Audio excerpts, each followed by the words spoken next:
Okay, I think we're live now. Hi, everyone. Sorry about the delay. We had a couple of technical difficulties, but we are here now. My name is Genevieve Glass. I am a reporter here at Being Patient, and I am so excited to welcome Dr. Linda Ercoli. She is a clinical psychologist in the geriatric department at UCLA, and she is going to walk us through a little bit about what people with loved ones with dementia can do to, if they're unsafe driving or if they're concerned about their driving habits, how they can broach that conversation. It's an incredibly sensitive topic. So, it's something that we want to approach with care. So she is here to tell us a little bit about that. So thank you so much for joining us. Great. Thanks to be here, Genevieve. Really appreciate the invite to talk about this. Such a sensitive topic, but of course, really important, right? So, no, of course. No, it really is. And Dr. Ercoli, I mean, you are quite an expert on this. I've watched some of your videos. And so I guess we can just start with, say there's someone whose loved one has dementia and they're noticing that their driving habits are getting increasingly worse. Maybe they're having close calls. Maybe they're driving in the car with them and noticing that people are honking at them a lot. What is something they can do to start the conversation? Because I think it's something you do need to ease into. And so I was wondering if you have any tips on that. yeah, very good point. It is something that one has to ease into. To just preface this about the sensitivity of the topic is, most people look forward to getting their driver's license, right? It's like the ultimate independence, freedom, etc. Yeah. And you do what you want when you want to do it, right? Go where you need to go, want to go, etc. So to tell somebody you're really not a safe driver anymore. I don't want you to drive. It's time to give it up, turn in the keys, whatever, is that it's a real threat to somebody's independence. Right. It's also can be a threat to someone's dignity, right? It's, like what I've been driving for 50 years or 60, 70 years, and I'm an expert driver. I never get a ticket, etc. So it's very sensitive about people's dignity, their independence, their self-esteem, how they view themselves, etc. So you're absolutely correct in that this is a topic that has to be broached in most cases, and if possible, gradually and with sensitivity. Now, there may be a time when that's like absolutely not. It's just too dangerous. But so how do you start those conversations? Well, the first thing that you mentioned was going on a drive with somebody, being in the car with someone, so you know how someone is driving. So it's good to do that before you have a conversation. Some observation of someone's driving, or maybe a good secondhand report from someone else. The idea is to start talking about this ideally in a perfect world before someone starts to have problems. So as people get older, as they start to slow down, as they start to have vision problems or, other kinds of challenges, to say, honey, dear mom, dad, there might come a time when maybe you're not as good a driver as you used to be, or you're not a safe driver. It's possible. This can happen to anyone. How can we deal with that when it comes? Do you want me to let you know? Or do you want to come to me and tell me when you're not feeling comfortable anymore? So that's one way to start it, is to get get that conversation started in advance of needing to have it. And then you can actually at least get a sense of where that person, is and how they feel about it. Right. As things, though, start to become apparent then again, having these gradual conversations. You can even start with, hey mom, how do you feel about, your driving? Are you still enjoying it? Do you like it? And get a sense again of where are they on this. Otherwise you can say, mom, I got really scared the other day when you made that left-hand turn and almost got into a head-on with someone. Maybe we can have some talks about like how you're feeling about your driving, because I wouldn't want anything bad to happen to you or anyone else. And those are the kinds of conversations that one has to have, but it's usually more than once. And there should be alternatives to not driving. So if you just propose that someone stop driving and you don't in your head have a backup plan, or at least say, we can find other ways for you to get around, then that's going to make that conversation much more difficult than if you offer alternatives. Yeah, because I think it's, it's all very, good and well to say you can stop driving. But if you're not either offering your services to drive for them or find an alternative to them, I think that can just completely rid them of their social activity, their ability to do anything, which, that's a whole other loss. Right.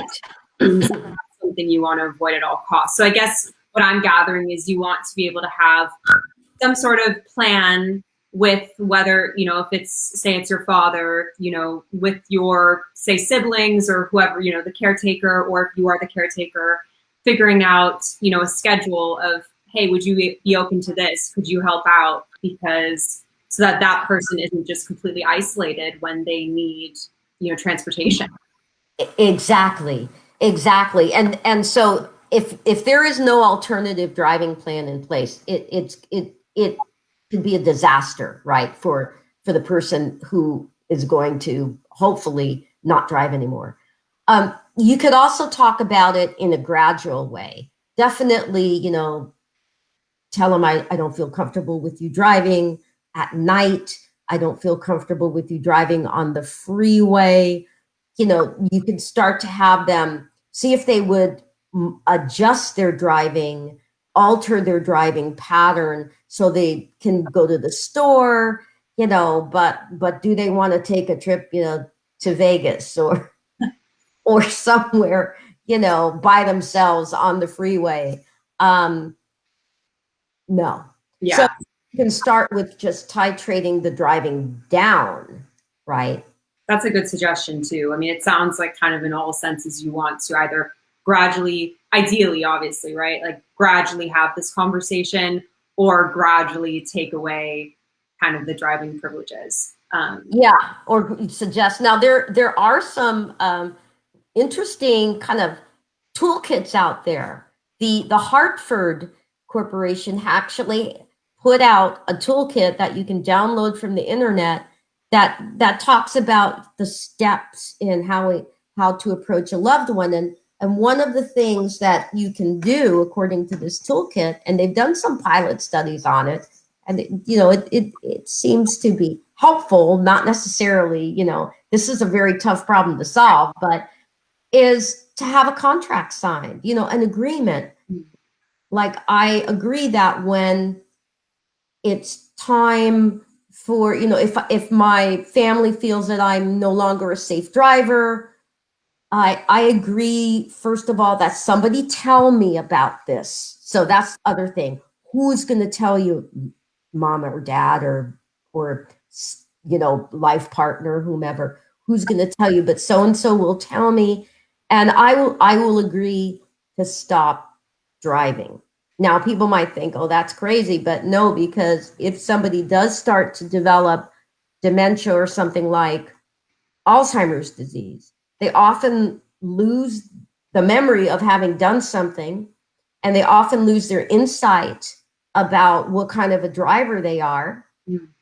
And so you can show them the paper that they signed and the agreement that they signed, and say, remember, this is what we did together. So it's a really cool toolkit, and it also talks about how to go about and making alternative plans for driving based on someone's preferences. Well, that sounds like we'll definitely link that below once we. Yeah. We'll definitely link that. And while I have you guys, your guys' greater attention, hopefully, feel free to ask any questions here as well in our Facebook page. And we will make sure to ask them probably towards the end of our conversation. Okay. Yeah, I just saw one come in. So. Oh, you did? Okay, great. Yeah. Yes, we will definitely get to that. So another thing I wanted to talk about, it's a process of getting one's driver's license revoked, right? So, right. Can you talk about the DMV's involvement in this and maybe share some things that people may not know about how much control they actually do have over trying to take someone's driving privileges away? Right. So I can talk about California. Yes. Because the laws do vary by state. And there is a myth that if somebody has dementia, they automatically will lose their driver's license and the DMV is going to come in and basically take their license. But that's actually not at all how it happens. So somebody has to know that you have dementia at the Department of Health. If not, somebody may continue to, will continue to drive.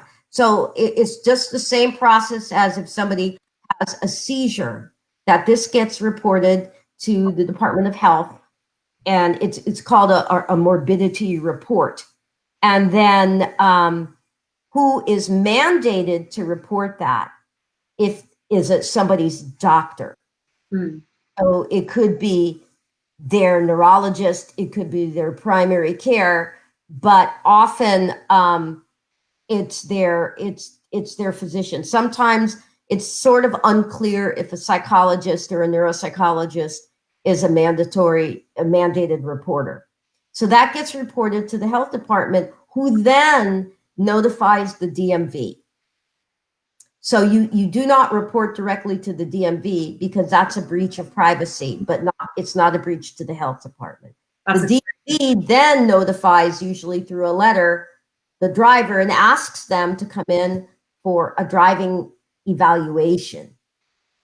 And then that driving evaluation can include a number of different components. It can include an interview where they sit with some DMV employee who knows how to run these kinds of interviews and asks questions. Really, they're trying to find out if a person is oriented, if they have, what their memory might be like, but it's not a test, it's an interview. They may be asked to take the written driving test. And if they don't do well in the interview, or they don't do well, in the driving test, written test, they might be asked to do a behind the wheel test. So it could include, a couple or all of those different components. It really depends on how the individual does. And at that point, they may make some kind of a recommendation. A piece of paper goes to their doctor, and actually their doctor is going to either agree with the DMV's recommendation or not agree. So there are people that do get reported that can continue to drive, but perhaps with restrictions. So only, for example, no night driving, something like that. But if somebody is determined to have what we call moderate dementia, so that's the severity, then that typically leads to a revoked license. But some people with mild dementia continue to drive. So one doesn't know until they go for the evaluation. Right. Now, somebody can actually voluntarily take a driving test. So they can do that. Also, a loved one can report somebody who they feel is unsafe. That can be done. And And there are some precursors. For example, a doctor here at I believe it's at Sinai. There's actually a simulator program where one's doctor can write a prescription to have them evaluated in the simulator, and then they send a report back about whether that person should be driving or not. And they recommend it based on a lot of things, like on their reaction time, on their ability, to, it's not just memory, there's some physical aspects to this as well. So interesting. I mean, it seems, I think when you first think about it, it can seem fairly simple, but then when you really dive into it, there's so many different variables that go into it but I think mainly, and what we've kind of the questions that we've gotten a lot at Being Patient is just not hurting our loved ones' feelings, not making them feel bad, not, potentially hurting their relationship with their loved one. So my question is, if you had someone with dementia who is particularly resistant, or maybe just really adamant, like, I don't have an issue, my driving is fine, maybe who would get aggressive, I'm saying worst case scenario, just really resisted against the idea. What would be the next steps you would recommend the caretaker or the family takes? Yeah, this is where it gets really tough. You can continue to try to persuade them and have more than one definitely more than one conversation. You can start to say, I don't want you to I won't let your grandchildren drive with you. You can do things like that. But you can then start to take more drastic measures, which might be taking the keys away or disabling the car. People have done that. People have removed the battery from the car. The problem is some people are very handy, even though they're maybe have Alzheimer's disease. They still might find a way to get a new battery or reconnect the battery. So the battery has to be removed from the car. Some people sell the car and then say that the car is in the shop. And if somebody is really in the midst of, memory loss and Alzheimer's or other kinds of dementia, and they're in a more moderate or advanced stage, they will forget that you told them this, and they'll ask again, and you'll just continue to tell them the car is in the shop. Those are methods that, people feel uncomfortable saying those kinds of things to somebody. Right. But it does protect their dignity a little bit more, right? Yeah, making up just a little bit of a white lie. Kind of, yeah, white lie. Call them therapeutic fibs. I like. But a lot of people are really uncomfortable doing that. But you have to think about the safety of your loved one first of all, and the safety of other people. Absolutely. That could be harmed, right? We know of really sad and horrible stories of people that drive and shouldn't be driving, and they get in a collision, they get hurt or kill themselves or someone else, or they could end up lost and end up not being found, or being found after they've been, exposed to the elements, or exposed to people who have, ne'er-do-wells that take advantage. So there are a lot of risks for people with memory problems driving. No, it's very, very high stakes. So I guess let me go to some of these questions here. One of you. Yeah, I'm reading some of these. Yeah. So options for alternate transportation.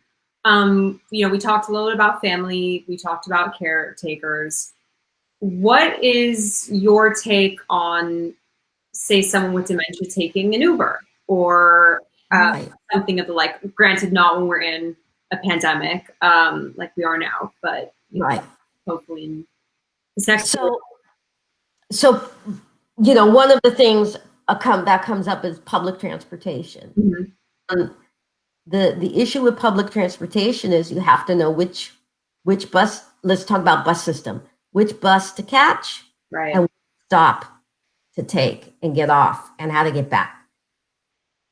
Not good for some individuals who will get disoriented or lost, and now you have a poor person riding the bus lines or the train, not knowing where they are. So if they have if they're getting disoriented and lost while they're driving, I wouldn't have a lot of faith that they could independently take public transportation like a bus. Uber and those types of ride shares could be options, but again, some of the issues would be, can that person use an app to call a driver? Mm-hmm. And will they remember that they took a ride share to where they're going? Right. And can they navigate the instructions, which would say your driver is, if you look on your phone, your driver's 10 minutes away and they're a mile away and they'll be there. So will they get into the Uber or the ride share with the right driver? Right. So again, if Uber does, or Lyft or whatever does work for some people, there's a little bit better or safer alternative, which is something called GoGo Grandparent. And it's not the only one. There are a couple of services out there that, first of all, you don't have to have the app, but basically you call them and they'll make the arrangements for you for both pickup and delivery. So I would call round trip. Okay, so say I would call on my loved one's behalf, and they would. Your loved one might be able to call them. Or I want to go to Vaughn's. So it's just easier. It's just, or you can call for them. Right. But the option, that's a great option, because as opposed to using an app, which can be confusing for some, you can just pick up the phone and make a call. That's a great option. We'll definitely link that as well. Much better. It preserves their independence better. There is a fee involved, but it's a lot safer, and there's some steps that are removed from that whole app process. So often many people who can't drive anymore, many of them can't or don't efficiently operate their smartphones either. Right. So it really doesn't always work. I like the idea of a family round robin, or a network of folks who can say, you know what, on Tuesday I'm your driver, or you have set days to do things so people know, like on Wednesdays they go to the store and so can take them. Same thing with coordinating doctor's appointments. Yeah. So I think it's still the most user-friendly a way to do it is, and the safest way, because sometimes people that, not always, but sometimes people who become unsafe drivers need escorts to get where they're going. Some people don't. All they need is the ride. So those are the things that one has to figure out. And don't forget, they're more expensive, but taxi cabs are still a really reliable way to get around. Yeah, it's so true. I mean, just as you alluded to, there's just so many different variables, and every person's different and their needs are different. And so just being able to find something that works for your loved one is obviously highly individualized, but I think you've really given us some great tools. And I'll definitely link those below. Let me see if we've had any other questions here. We've just got some comments here, which is great. I think what I wanted to ask, give me one second to make sure I'm not missing anything here.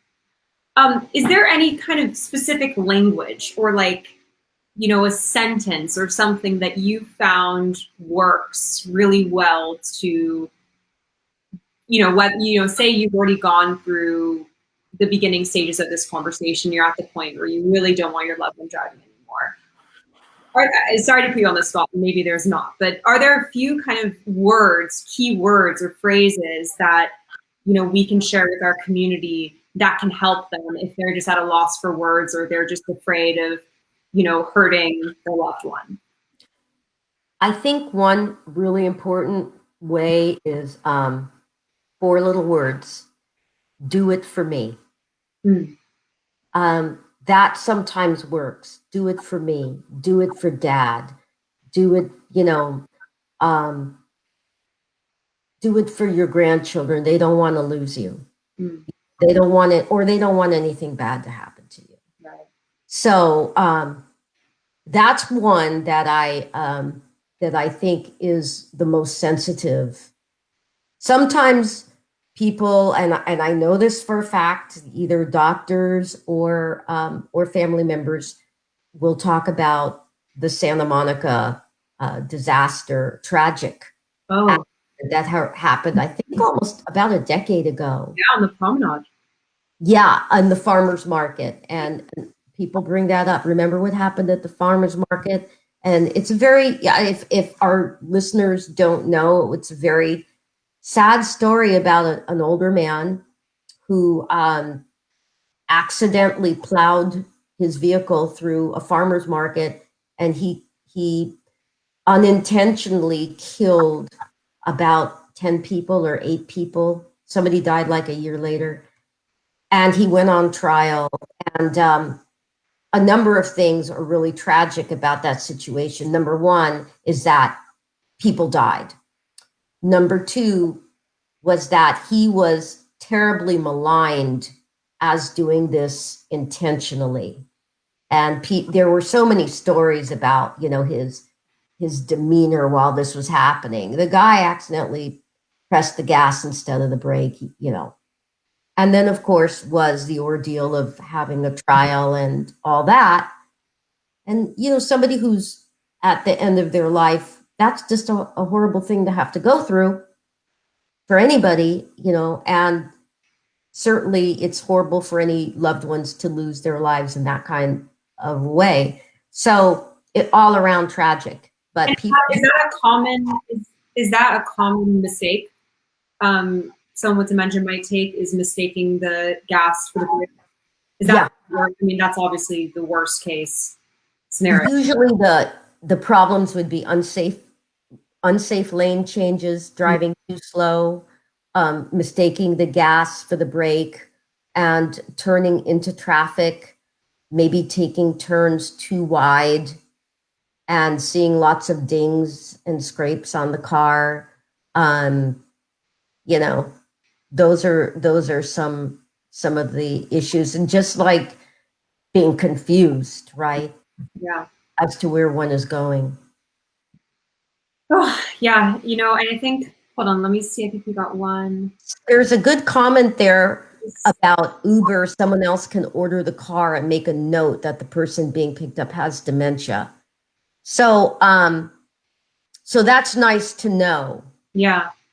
Yeah, I think the hard part is, and so that's good to know. Thank you for that comment, Stephen. Thank you for that. I guess the other issue is, again, you know, can you rely on that person once they leave home and get in the car to end up where they need to go? So that's a separate question, but that does determine whether one should use rideshare or not. Yeah, that's a really good, Yeah. good Yeah. A lot of people don't know how to communicate with somebody who has dementia. So it's good. I mean, it's absolutely important to know if somebody does, but the driver still may not know how to communicate with that person.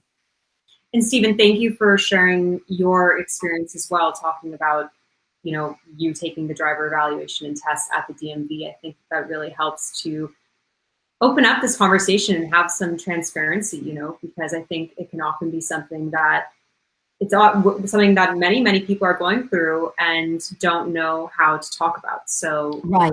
really appreciate that. I want to mention one more thing. I'm sorry, I left out like a major. Oh no, absolutely. I was going to ask if obviously if there's anything that I missed that you think is important to cover? I missed it, which was the other alternate form of transportation, which is access in Los Angeles County, ACCESS. It's rideshare with a van, Hmm.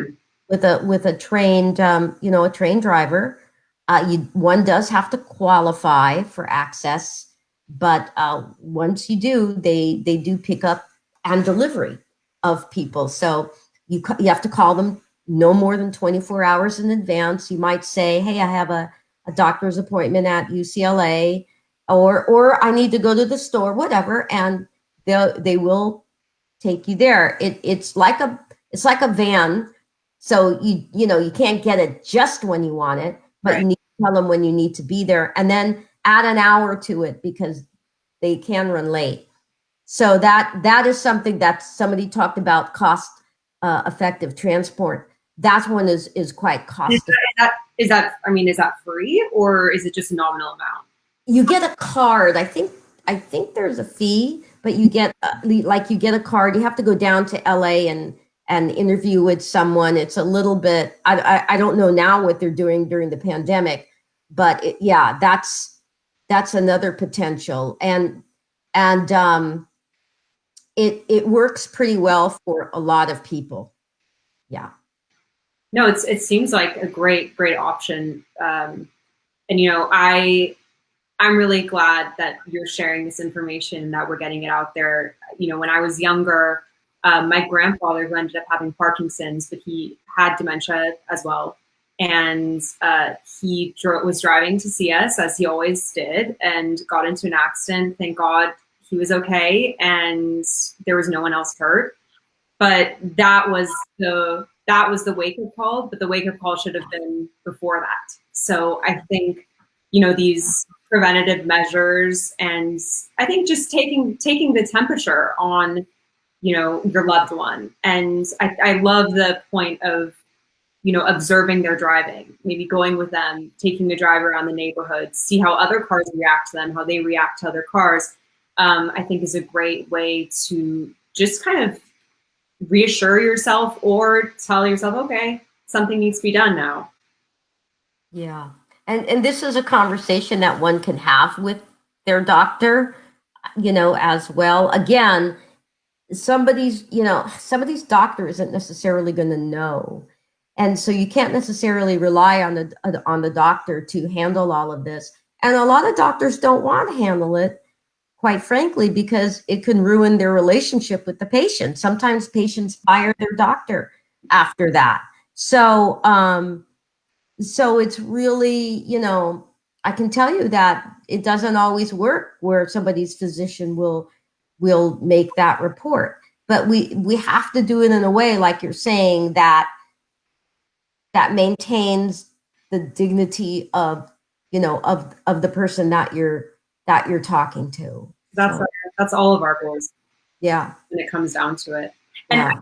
my one last question that kind of came up when you were talking about that. So is there not a sort of anonymous letter or something that a doctor can write, or there's nothing that can kind of hide who they are from the patient? I know there's probably some sort of patient confidentiality type thing, but something.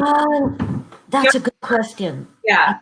I think. I mean, I've made reports before, but I always give my name. But actually, I'm not sure that the patient knows where Right. the report is coming from. But a lot of doctors I mean, I usually tell people, I'm sorry, I'm gonna, I have to make this report. Yeah. But I also try to reassure people it means you're going to get a driver's test. It doesn't mean that you're necessarily going to lose your license. Right. Um, Fair. That's but that's I can't actually, off the top of my head, I cannot remember. But eventually, that piece of paper goes back to the doctor, and they sign it got it. one way or the other. Yeah. Well, this has been so informative, Dr. Foley. I really appreciate your time and insights. I just want to check. I don't think we have any more questions. I'm sure some will come up later, but like I tell my young daughter, driving is the easy part. It's dealing with other drivers on the road. Very true. Very, very Yeah. true. Yeah, and I think somebody made one other comment, and I think it's compelling. Is Stephen said, you know, the problem is dealing with the other drivers on the road, and Yeah. this is the problem with people with dementia. Just to say, is not just how they're doing behind the wheel, but it's what do you do if fill in the blank. Reaction. Yeah. It's out. Yeah. So being defensive driver too, as well as what you're doing in your driving, it's are you able to manage the you know, the defensive driving aspect of driving a car. So these are things that you can share. Like, it's really good to share the concerns. Just don't criticize when you do it. Yeah, there's a way to be constructive. Yeah. And caring. Yeah.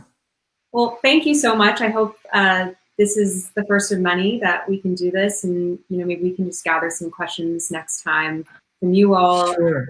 And, run through them. But really appreciate your time, and enjoy the rest of your day. Thank you. Thank you. You too, Genevieve, and thank you to everyone who's been listening, and thank you for your questions. And it's my pleasure to be here today.